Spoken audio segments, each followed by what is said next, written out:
So let me introduce Michael Naylor. He is the director of the Maine Enneagram Center for Transformation and Well-Being. He is a professional change coach and an Enneagram Institute faculty member. He is a licensed addiction therapist and clinical supervisor. He is an Association Pro member for the International Enneagram Association and also a teacher for them. He is the author of the book, The Alchemy of the Enneagram for Transforming Addiction, which is a monthly book study on Surrender School. So we actually have the author coming to do that, the book study, which is awesome. So on November 11th, Michael joins us at Surrender School to cover type 2, which is the helper or the intuitive healer, which, yay, love it. Anyway, all right, so he's going to be there. I'm going to read real quick what is on his email, the quote that he has on his email. Compassion is not a relationship between the healer and the wounded. It is a relationship between equals. Only when we know our own darkness well can we be present with the darkness of others. Compassion becomes real when we recognize our shared humanity. And with that, Michael, I will hand it off to you. So I've been in recovery myself for 42 years, and I discovered the Enneagram when I was 15 or 16 years sober and going through an epic, difficult time. And even though I worked a really hard program, I was in a lot of emotional, psychological pain. And I reached out for help and received help through a counselor and a guide who pointed me towards the Enneagram. I'm a type 4. It provided for me, opened me up to just a much deeper path of healing. And what I discovered from that is that AA and recovery had prepared me for being able to navigate and go into that deeper level. And, AA is there to get me sober and help me be honest and truthful and in integrity. And then there's this other part, which is looking at what I think we hear a lot about, the idea of emotional sobriety. There's underlying causes that for most of us, myself especially, that were at the bottom of my addiction and my drive to escape reality. So I discovered the Enneagram, and what I love about the Enneagram is it's not based in a dogma, meaning no religion needed, no, just your curiosity. It's really around looking at the dynamics of your inner psychological world. And so there's an objectivity to it. And so as I talk about the Enneagram today, just want to invite you to just to consider being curious about the ideas and not getting caught in whether you believe them or not, and or particularly my particular point of view. I'm just one of many who have been working in the field, and I have a particular perspective. And as I've learned as I go along, I make errors and need to say I'm sorry later. So I'm not a perfected human being. That could be 4 or 5 lifetimes away. But in the meantime, the path that the Enneagram led me to was not only 12 steps, but to the Gurdjieff work and something called the Diamond Heart work, which, as I explain the type, basically get the essence of it, which is really to unpack and heal those places in myself that are emotionally shut down due to suffering as a little one. So that said, let me go to the slides. This is the book, The Alchemy of the Enneagram. I highly recommend it. The guy who wrote it, he's a bit of a nut, but there's some good material in it. Just a brief look at my family, the people who journey with me. I'm a type 4, so if you learn about the type 4, it's the creative alchemist and the individualist. And I have a lovely troop of people who support me and my family, my wife and my 2 kids and my dog and my grandson. So I live here in beautiful Maine. And if you're thinking about moving here, I highly recommend that you don't, because it's just freezing all year round. But I like it here. And one of my neighbors, Mr. Bernie Sanders, drops in occasionally. We have a little conversation about the world situation, which is shaky at best. So just want to look at The idea at the bottom of this is, how do I learn to develop a capacity to observe myself? And that means developing, it's almost like developing another character in my psyche that can actually hear me, see me, notice how I'm affecting other people, can be in touch with my tone of voice, my body language, my all the little nuances of communication. And so this idea of gathering our attention and centering ourselves has its core in developing some kind of mindfulness practice that allows you to not be totally taken by your personality, right? So as an example of that, let's say I'm a type 4. So one of the patterns that haunts the beloved type 4 is a pattern called envy. Now, envy is a pattern that everybody has, but the 4 tends to spend more time on it when they're in a place of suffering or disconnection from their heart and soul. And so learning to observe my envy means I need to be able to observe the mechanics of it. So just to give you an example, I can be sitting here, look out my window, and somebody drives by in a car that I could care less about, but suddenly I have this feeling they've got the best car. That means they've got the best life. And my life, look at it, it's pathetic, right? So the envy starts to pop up because I'm comparing myself with an imagined person in their life. And if I'm awake, I go, oh, there's my friend envy. Geez, it's only visited about 10 times today. I'm having a quiet day. So if I'm aware of it, I don't take the bait and fall into the envy trance and start imagining all sorts of horrific things about my deficiencies and then horrific, hopeful difficulties that they face. The whole story, it's like a movie, just sort of pops up. If I'm present, I can notice, oh, there's the envy movie. I know how this ends. It always ends badly. I guess I don't need to watch it today. And I can put it down. So part of the work, when we're talking about the Enneagram, is can I develop a mindfulness practice that allows me to sense my patterns as they arise in me and before they completely entrance me and take me out. So that's one goal that's really important. So we talk also, and I'm just go back to this, is that we have 3 centers. We have what's called the body center, located right here below the belly button in the gut area, and it has to do with all of our instinctual capacities and sensitivities. The heart center, our emotional center, where we feel our connection, our emotional connections with others. It's also where if we are healthy, we know ourselves simply by tapping into the depth of our heart. Then the head center, we call the thinking center, and when it's operating healthily, the thinking center can be quiet and still and becomes a kind of intuitive light that understands things in wholes and larger pictures rather than through linear analytical thinking. So it's a particular capacity that's there. It doesn't mean I stop thinking, but hopefully one of the things that happens is when I develop the ability to quiet my mind, which means, I can sit here and take a breath, sense my body, and I can notice that all the thoughts that like to run across my head like a 4-lane highway can sometimes quiet. And it's like I'm looking out of a window with not a lot of conversation going on. The more often I can do that through meditation practice, the more I'm actually able to sense and see what's going on in my heart and what's going on in my body. So if you don't have a mindfulness practice, I'm nudging you that way to develop something, and we could talk more about that, because that's a really hard thing for people to develop. So when we talk about the centers, there's this guy sitting on the couch and his head center saying, get up. His body center is saying, nope, not today, maybe tomorrow.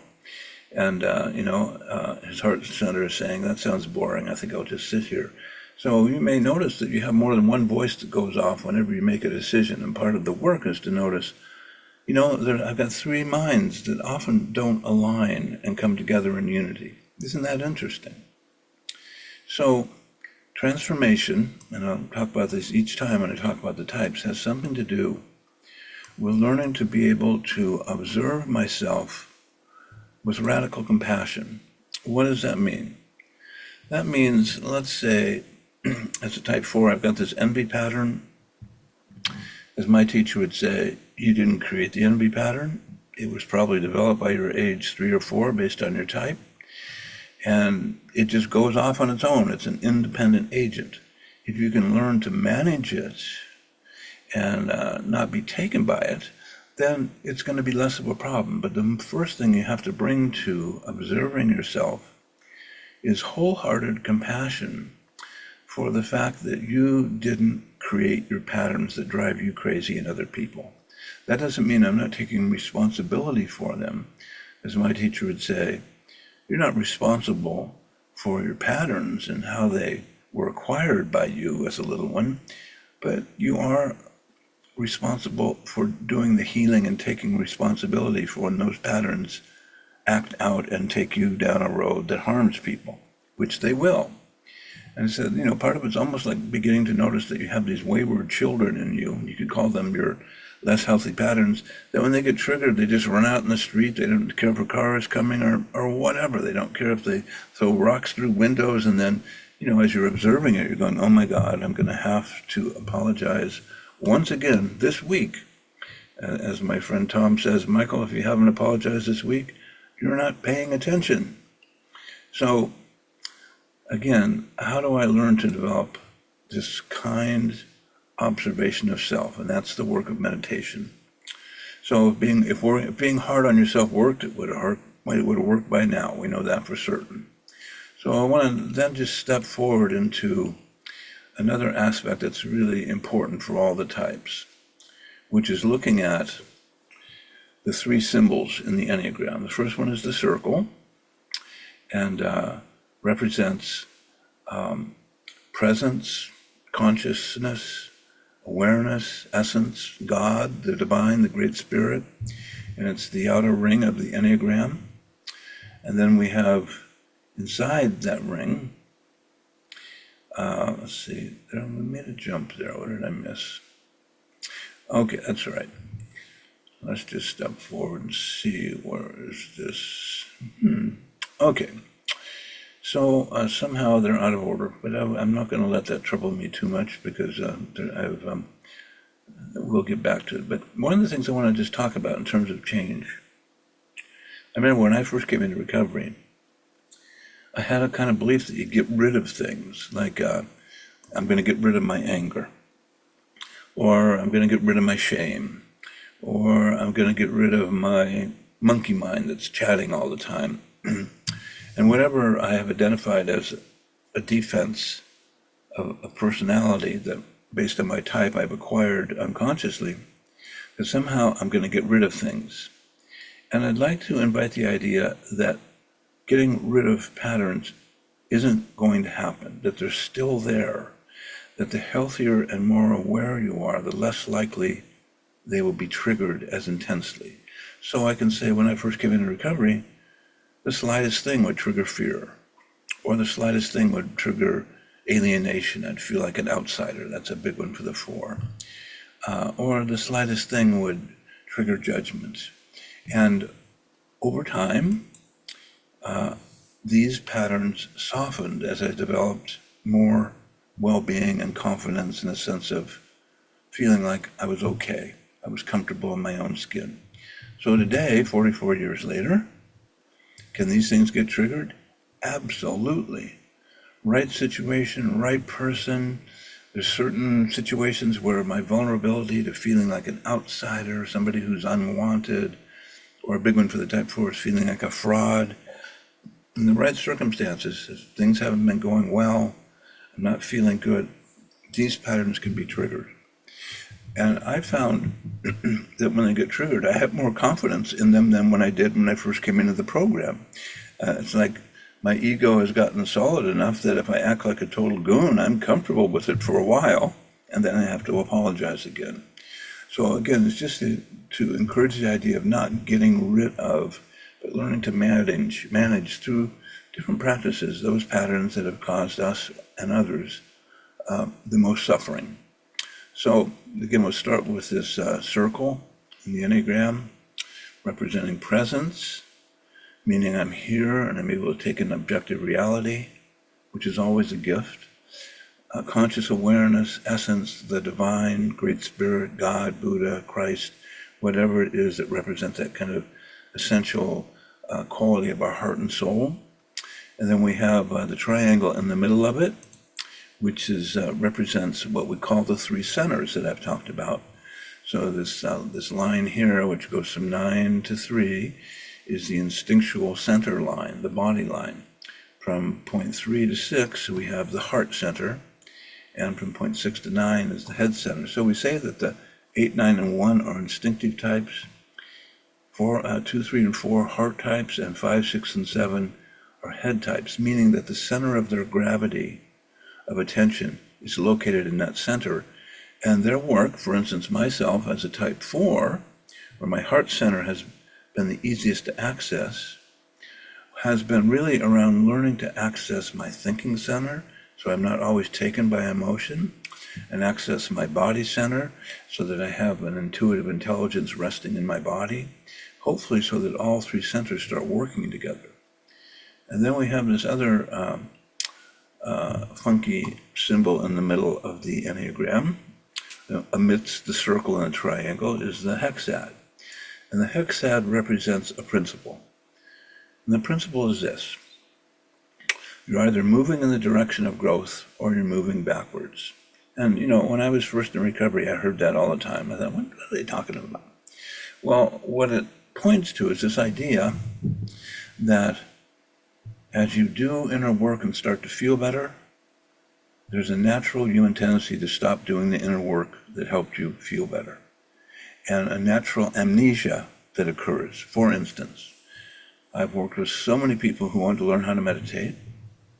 They start off, they get a practice, 2 or 3 months in, they go, wow, this meditation, this is awesome. It's really helping. And so a month later, I connect with them. I say, how's the meditation going? Well, I kind of fell off. I don't know how that happened. I said, well, of course, this is how we're all wired. If you say that addiction is the forgetter's disease, it means it forgets everything that works in 3 short days. So it's a good idea to stay connected with people who are meditators. So this last graphic is just pointing to the idea that when people attempt change, they usually start off inspired, they've got good momentum, and hopefully, as they start to notice that they're getting less interested in that change that they've been enjoying, then it becomes a wake-up call and they know how to ask for help. Because that is, all you have to do is hang around recovery. I've been there for a long time and watched many, many people have awesome starts, or 10, 15, 20 years down the road, they've been working a good program, and they hit this point where all of a sudden, not really understanding themselves, they get disinterested in their recovery and start setting themselves up for relapse. It happens to everyone. If you've been in recovery for a while, you know that. So you grow or you go. And this idea that while you're at an AA meeting, your addiction is in the parking lot doing push-ups is very real and true. So the personality, when we talk about the Enneagram, we're talking about the essence of human being, their heart capacity, their capacity to sort of celebrate and engage and feel a sense of connection with people. We call that the solar essence of the person. And the personality patterns are the patterns that they were born with as a kid that they use to navigate life. And if I'm healthy, my patterns are healthy and serve my well-being and my connection with people. But if I've gone through a lot of suffering, my patterns actually work as a defensive structure that closes down my access to joy and love and connectivity with others. So part of the work is that I slowly have to unpack what it is that stopped me from feeling safe inside myself and around other people, and have set me up to be a victim to my type's less becoming patterns. So that said, I want to make a switch to another slide. So let's just take a look at the enthusiast, whatever is the rest? The inspired visionary. And we have this an interesting character, Russell Brand, who has written definitely a type 7 12-step recovery book. If you haven't had a chance to read it, I invite you. He's like from the Wild West out in the pioneering, backwoods of addiction of all kinds, and he calls a spade, but he does it with quite amazing eloquence and humor and just raw truth. And the first step in his book isn't that I came to believe we're powerless over alcohol and other substances. His first step is came to believe and know that we were fucked, meaning we are doomed unless we get recovery. And so this guy, Type 7, really captures kind of almost a joyous electricity. If you've ever heard him speak, it's like he has boundless energy that's just always leaking out of him, that he finds words for, or comedy for, or wisdom for. And so we talk about the Type 7, we say they're the excitable, fun-loving type, and what we know about 7s is they have more of a natural capacity to embody joy, to embody fun, to embody humor. They have a naturally inspired hopefulness around life and sort of seeing the best in life. When they're at their best, Type 7s see, where all the good lies in the world, and they are hungry to experience it. So they're very action-oriented, and they often engage in whatever they're doing with full-blown enthusiasm. They're like, I think of their spirit animal is probably the Irish setter. If you've been around an Irish setter, they're just like ready to go, and they're hopping, and throw them an object to chase, and they're just like right after it, and then they bring it back, and they're hopping. So they have this kind of 7 energy, and this is what I notice in the 7s. And when they're unhealthy, they engage their addiction in the same way.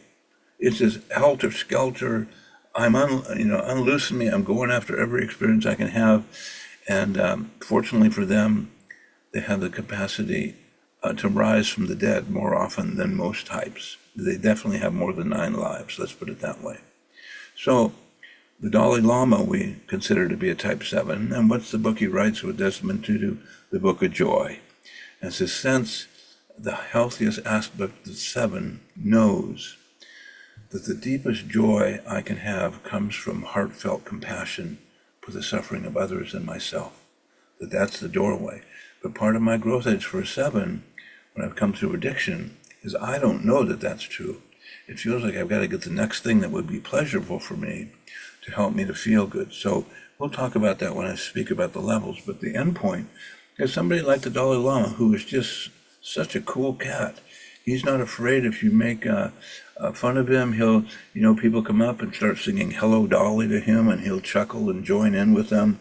And healthy 7s are like that. They are immune to taking offense to people joking with them. It just bounces off them, and they come back with something that's equally as funny or good. So this is from the Dalai Lama. So all of us, spiritual brothers and sisters, have a special responsibility, a special role, to make clear that the ultimate source of a meaningful life is within ourselves. If you live in this way until your last breath comes, you will be happy person.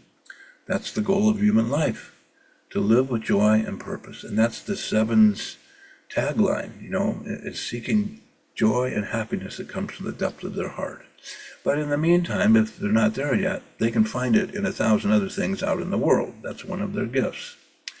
So we have a couple Type 7s that died of addiction, and Heath Ledger, sweet guy, funny, great actor.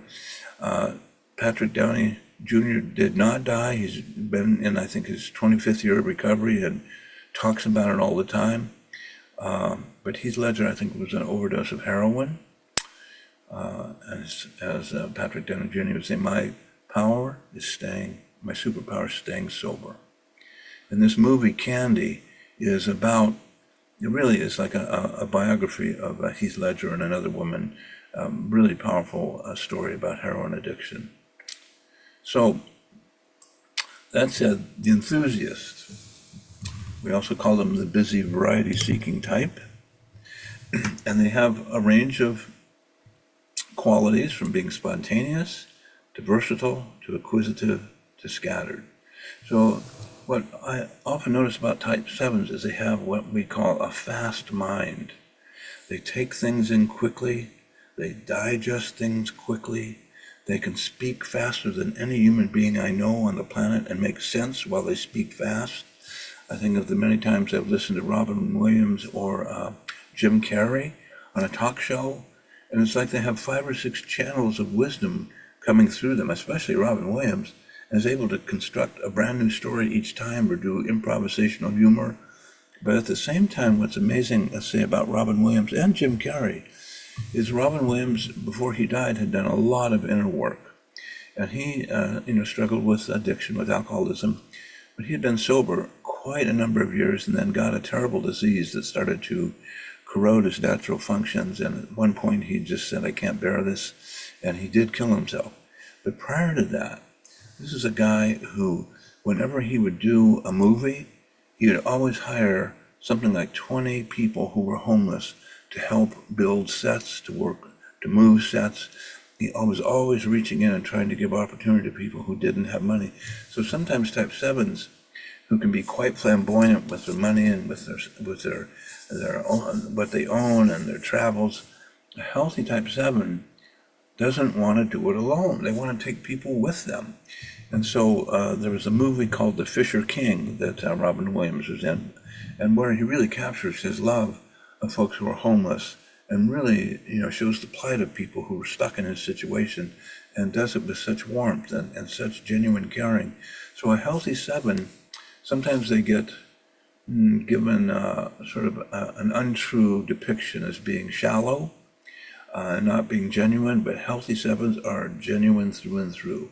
They're in contact with their heart, and as they lose their ability to feel their heart and close down due to their own suffering or wounding through life, they tend to become more scattered and more focused on acquiring external things as a way of satisfying their heart.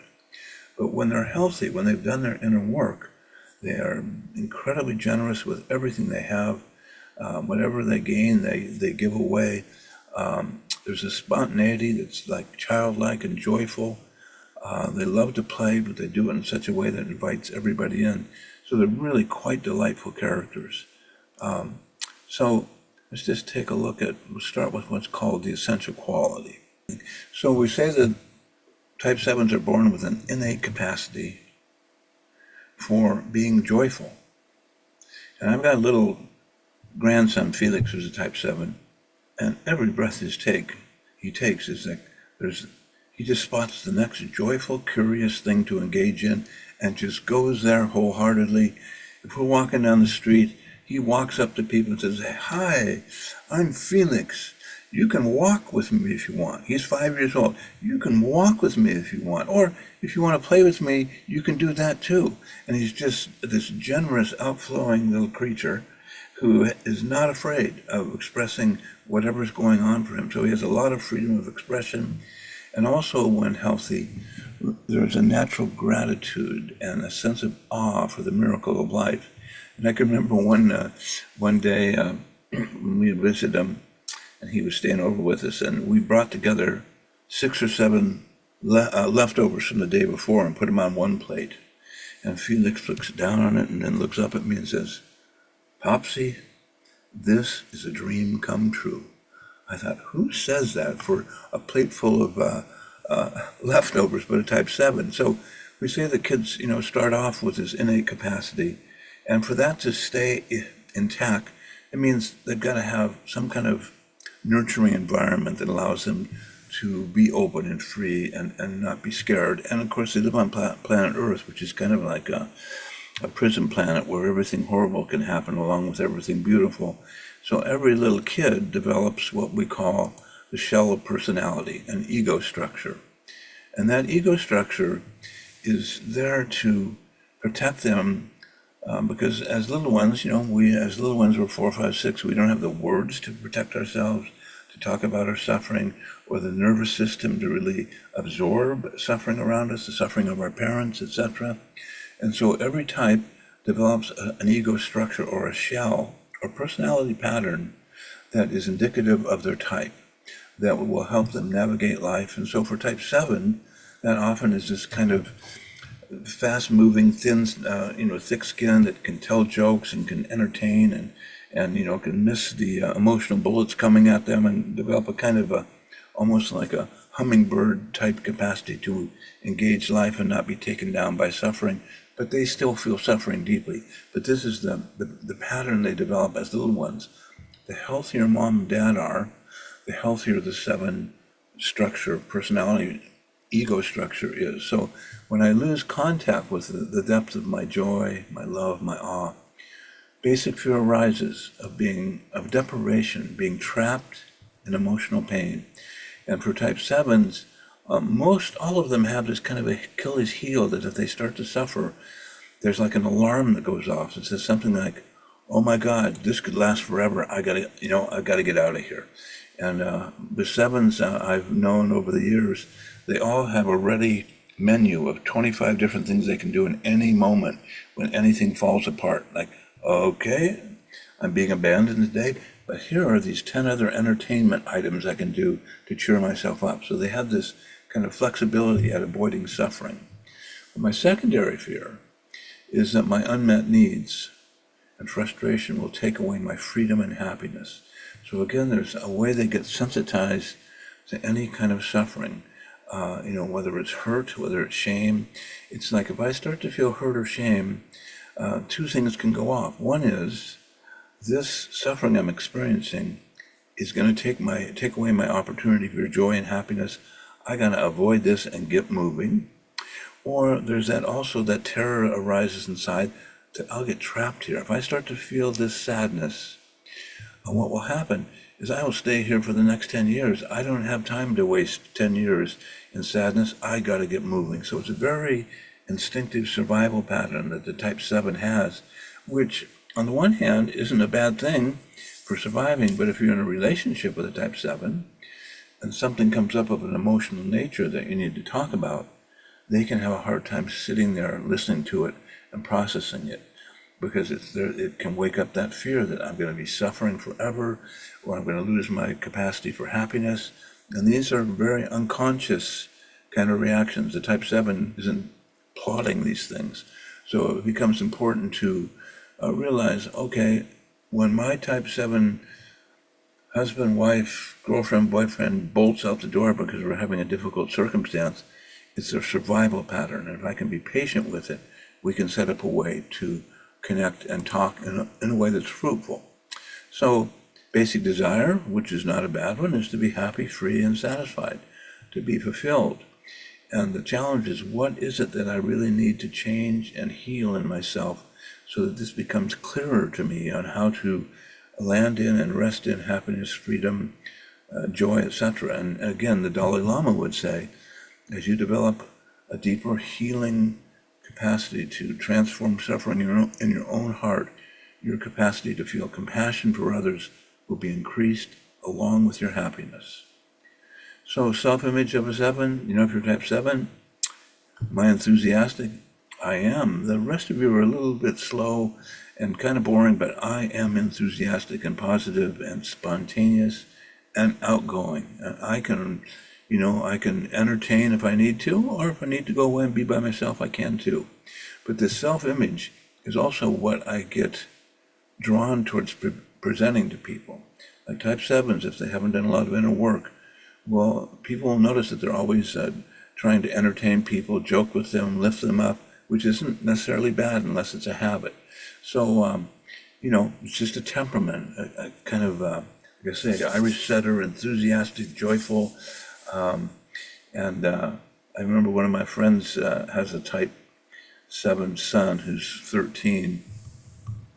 And he asked me, he says, on a scale of 0 to 10, 10 being joy for the, happy as can be, 0 being depressed, what's a normal day like what's a normal day like for you? He says, well, usually a 10 actually, but every so often it drops to 9. He says, well, what drops it to 9? Well, when I'm hungry and I haven't eaten, then my happiness drops to 9, but I can get that back up to 10 pretty quick. So there's this kind of optimistic scale that for a type 4 is quite alien, I must say. So Let's go to another slide and just talk about the 7 pattern. So when we talk about types, the patterns of the types, all of us have connection with some part of each of the types. And it's really learning what is the type that kind of maps out how I respond to suffering, or maps out what happens when I go up in a higher state of joy and presence. And this is where the levels of health come in, which we'll talk about next.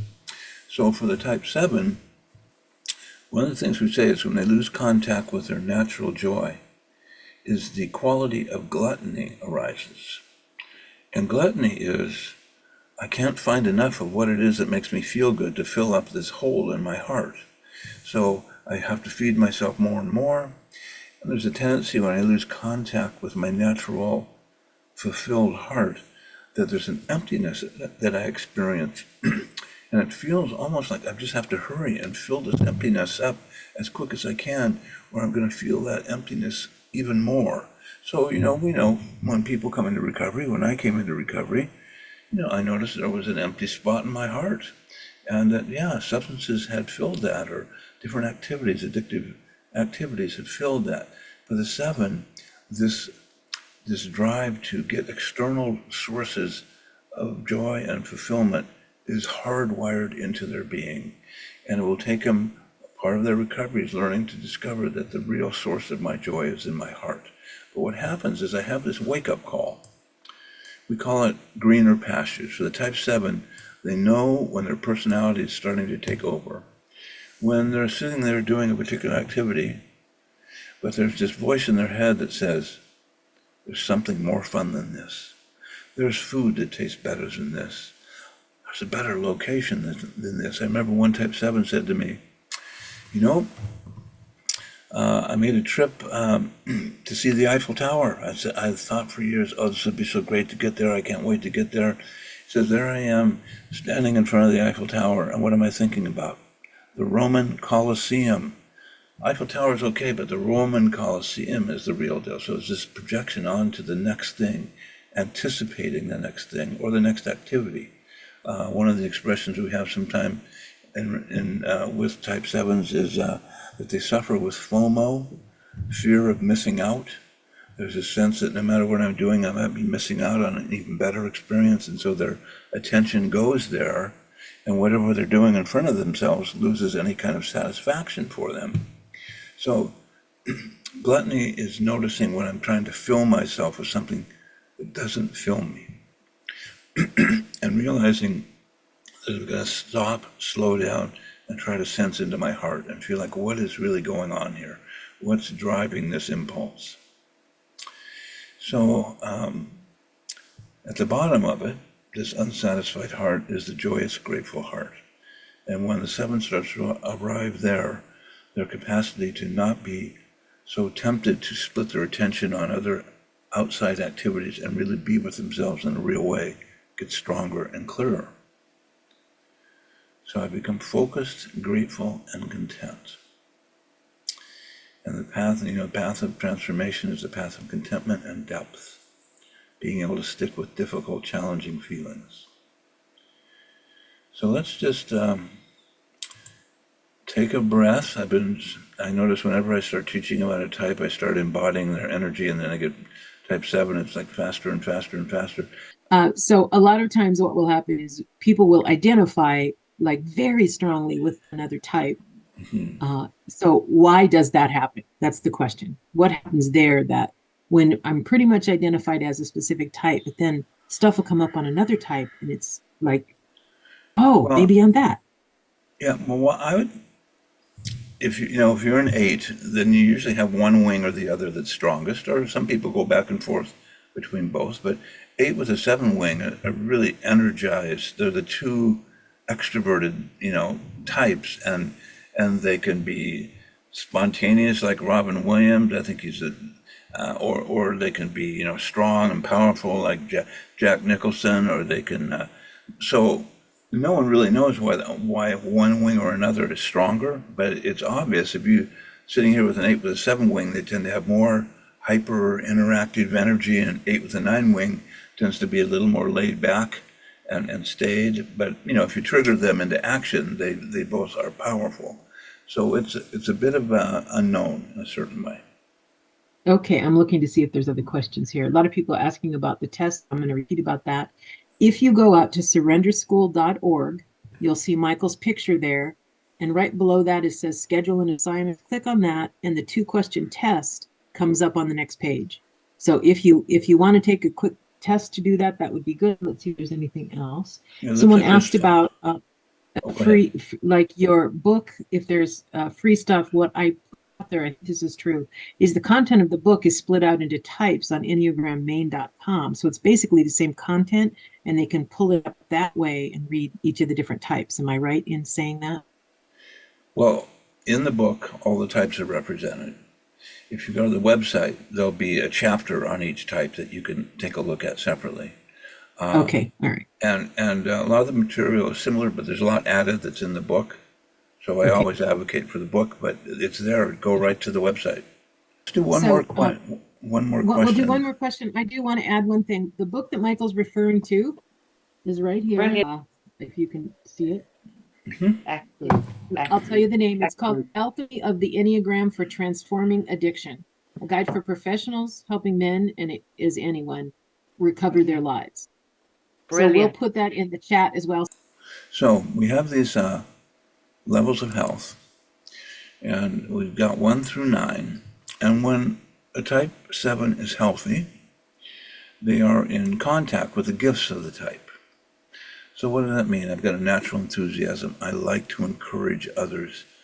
I have a pretty great intuitive spontaneity around tracking the next thing to do. But I'm also able to focus. We say the type 7s have this sort of inner menu that pops up when it comes to that. Oh, there's things to do. Oh, there's 9 things. How can I do all of them? I don't want to miss any. I don't want to miss out on any of the joy of one of those. When I'm healthy as a 7, I'm able to notice, oh, there are lots of possibilities. And I do hope to do as many of them as I can. But when I'm really present and grounded in my heart, I'm able to choose the 1 or 2 that are really good for me, that inspire me, that broaden me, that bring me more joy, faith, trust, awe, appreciation in life. So that being said, if we go to level 3, which again, levels 1, 2, and 3 indicate the healthy, conscious, awake 7, my ability to follow my dreams, whatever my projects are, and finishing them is a part of my capacity. And to also stay engaged with longer, slower parts of a project. When I'm healthy as a 7, I don't have to be like a hummingbird and bug out and have other people finish the end product because I get too impatient. So there's a patience that's there for the healthy 7. When I drop down to level 4, which indicates that I'm losing contact with my innate, natural, open heart of compassion and joy, I start to get more impulsive and acquisitive, meaning I'm getting more experiences with food, with shopping, with journeying. It's like this kind of hyperness starts to kick in, more impulsive. I can't say no to myself. And at level 4, I'm not a mess here, but that whole hyperactivity starts to turn on. And what happens for the 7 when they start to get hyperactive is they lose contact on a heart level with the people around them. And then people start to be kind of objects that they want to do things with, but not engage on an emotional level. And then as things get more intense and shut down in my own heart, I become hyperactive. And then I start to get excessive. What is that song by Mick Jagger? I can't get no satisfaction. I've got 1 car, I need another car. Now I need another car. I've got 3 cars, I don't quite have enough. That whole sense of I don't have enough and I need more gets really intense as I drop down the levels of health. And it just means on an inner level that I'm feeling a lot of despair, a lot of hopelessness, but because I have a hard time resting in it and naming it, I take it onto the road in terms of getting excessive experiences and really getting self-centered about what I want. Now, all the types, when they go down the levels, doesn't matter what the type is, at level 5 and 6, my suffering is overwhelming me, and I'm starting to react through my less healthy patterns, but I don't see it. So levels 5 on down, I'm imagining that the problem that I'm having is with you. If you would just change your life, I'd have a better life. So, I wish you would shape up so I could feel better. So level 5, I don't notice that I'm getting hyperactive. So just to give you an example, I've got a beloved type 7 guy who I sponsor, who, when he starts to get anxious, and anxiety is the thing that pushes him, he starts having, like, he'll be talking to me, and then he'll start talking to the person next to him, and then look over to the other person and start talking. He'll take on 4 conversations at once, and I'll say, Eric, come back to me. It's me, Michael. Can you see my eyes? Can you hear my voice? Anchor brother. And he'll go, oh, wow, thanks for snapping me out of that. Well, at that level, when I'm down at level 5 and 6, it's like I can't sit still. I feel like I'm sitting on a fire and nothing satisfies for very long, and so I got to be in motion. This is where, levels 5 and 6, if I can learn to get the support of other people, to be patient with myself, and to endure some of the hyperactivity, what happens is I start to see that underneath it all is a heart that needs attention, that's been broken, that's been hurt, that's been, shamed in a variety of different situations. So then we have the unhealthy levels. So 4, 5, and 6 we call average. I would say it's kind of the average neurotic level. 5 and 6, we're in trouble. 7, 8, and 9, we're desperate. This is where we go off the rails. And most people don't enter recovery until they're sitting in level 6 or level 7. And they've got, negative behaviors that keep happening in spite of their wish to do differently. And that's where they start. So one of the gifts that I'm working with other people, they'll say, what's really helped me with the Enneagram is when I've arrived in recovery, I see that I'm at this place of, being self-centered and excessive, but I see that there's a way up, that there's somebody found the map, that there's a way to point my attention and direction, which is specific to my type. And which, when we go back to the issue of recovery, as a therapist, I would say the path to people being more present, open-hearted, is slightly different for each type. And if you have an understanding of the type, you'll understand that, oh, maybe my wife has a different journey than I do as a type 4. Maybe I can create room and kind of stay out of her business. So when I'm less healthy and I'm starting to get desperate, I indulge by chasing experiences, anticipating the future, looking for more pleasure, more experiences, and avoiding being in the present. That's really when I know I'm being taken by my personality. Can this happen when I get healthier? Absolutely. But if I've done my inner work, and I'm aware of my pattern, I can spot it and actually not take the bait. That's the hope in understanding the levels of your type. So let's see where we are here. So core addiction of the 7, identify powerfully with a sense of excitement coming from anticipating future positive experiences. That's what takes me out of the moment. The more suffering and pain I'm in, and the more unaware I am that I'm in suffering and pain, the more this pattern strengthens. So we say that 7s have a tendency to resist, recognizing personal pain and anxiety. It's almost like if I'm starting to feel anxious, I'm doing something wrong. It's like I have an inner critic that says you are good and lovable when you're fun and entertaining. And when I start to experience any kind of suffering, it's like that inner critic goes, you're not lovable, you're pathetic, you better turn that off. You're the energizer bunny, you're the one here that's supposed to entertain anybody. So there's like a little voice in the head that says, I'm not supposed to actually heal and digest my suffering because that's going to bring people down and then I won't be lovable. And that's a big thing. Every type has to navigate that inner critic voice that's specific to their type. So here's my question. Can you describe, I've described it for the people that take my class, but I'd love your description of the traditional title, right? Like, and I'll use a type, like a type 1 is called a perfectionist, but you have retitled them as the merciful teacher is one. right? Mhm. And you did that with all of the different types. So Yeah. all of us on Surrender School fell in love with your Okay. new titles, right? Yeah. Can Yeah. you explain like the process of that and why the difference and how you see those differently? Well, again, that's from years with working with the different types. And if you look at the Enneagram Institute's description of the seven, they call it the enthusiast, which is great. But the problem is that there's always more than one quality that describes a type. There's probably more like 5 to 6. So I just tried to add some color to it, a little bit of meat, because it seems like sometimes the soul of the type wasn't described by the label on it. It sort of described a surface element of them, which isn't bad. It's not a bad thing. So that's what prompted me, based on working with folks and just sensing, hearing their heart experience of life, that inspired me to relabel or to add a label.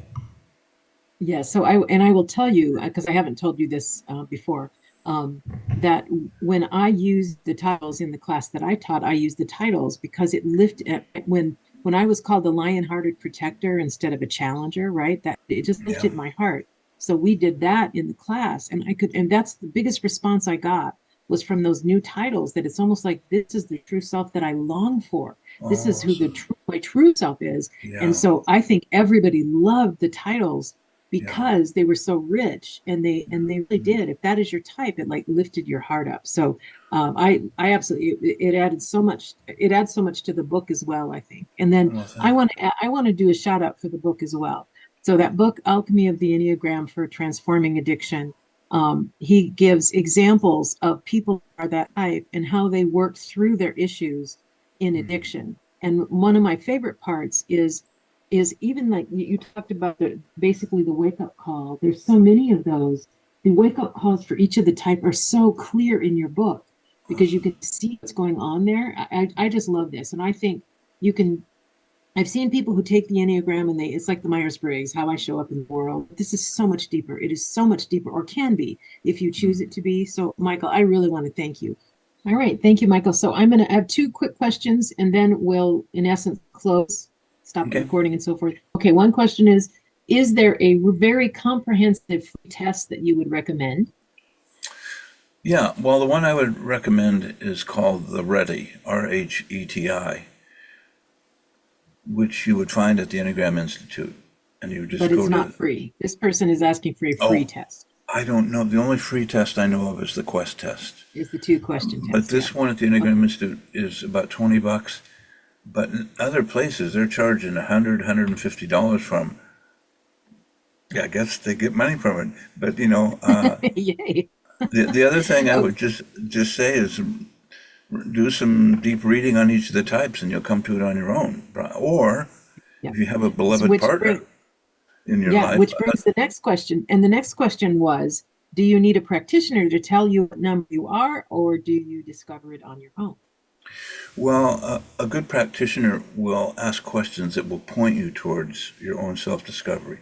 And one rule of thumb that I live by is I never type people because I don't want to, number one, make a mistake. People have a tendency to believe, oh, you must know. No, I make mistakes. Everyone does. But if you come to it on your own, it's going to have much deeper value and staying power. So a good helper would just be pointing towards, I noticed this. What do you think about this? Or I noticed this. This is identified with this type. What's true for you? It's always what's true for you is the key question. Okay, thank you so much. All right, so we're going to do the Serenity Prayer together real quick. Okay, Yeah, so I'm here. let's go ahead and close with the Serenity Prayer. Those that can hang around, please do.